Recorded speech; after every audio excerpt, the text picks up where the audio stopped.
if you think about, for instance, the satellites in which some people are sitting working, they have roughly 5 liters each, which is recircled all the time. You can imagine. There are technologies for that.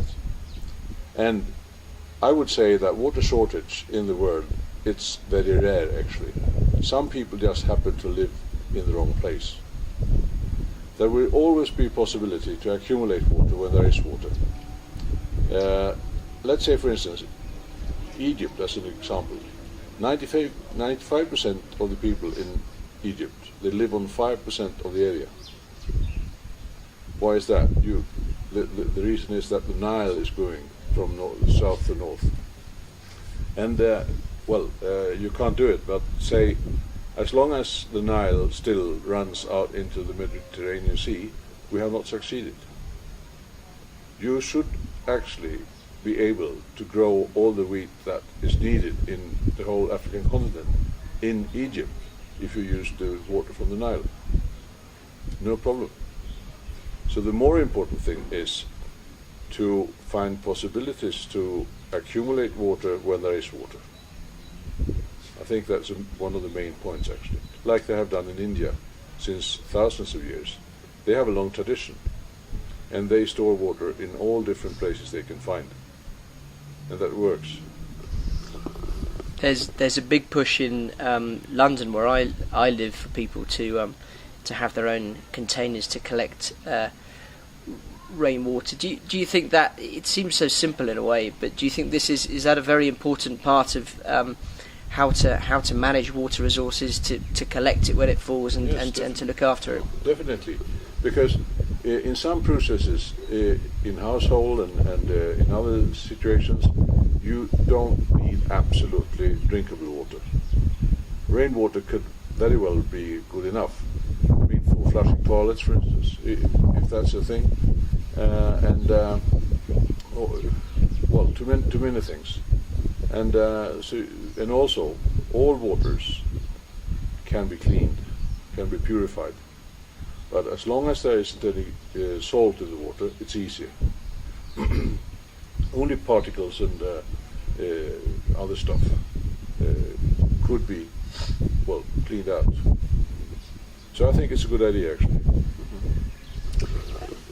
And tell us a bit, if you can, about the work of your company in countries around the world. Are you focused on educating local populations or implementing other plans? Give us a sense about what you do. First of all, I must say that we have been mostly working with a little smaller scale of projects, and that has of course included education, because it's no problem to build a plant for treating water or wells for finding water in the wells. The problem is to maintain the installation, and you can see hundreds of examples around in growing countries of installations that are not running due to the fact that they were not taught how to treat it. So that's an essential part of our job, to educate people about the what we are installing and what we are designing. And what sort of reaction do you get from communities and from countries when you deliver this message? Is it, do people accept it and say it's fairly straightforward, or give us a sense about how it's received? There is a broad variety of that, because some countries have stricter regulations that say, for instance, in Tanzania, I don't know whether it is the whole of Tanzania or only in some provinces, but still, the farmer only owns the two-dimensional surface. So they are not allowed to drill a well for extracting water. So what I mean is that there are lots of legal regulations which has to be taken away, because they are stopping smart solutions. And I don't know why that is, but that's a very conservative way to see on things, I think. and judging from what you've been saying, smart solutions are very much the kind of hallmark of your sort of personal ethos, the company's ethos. So tell us a bit about how you think they can smart water solutions can sort of change the way countries deal with this resource. I think number one in that case is to have a broad view over the situation, so that you can see how can I use the topography, how can I use the natural situations, how can I transport water from that point to that point, and so on. Things like that. You have to look upon the whole infrastructural and geological collaboration, so to say. And also, of course, includes climate.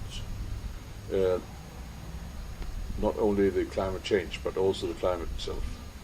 So I think that's about the most important things you can ever think of.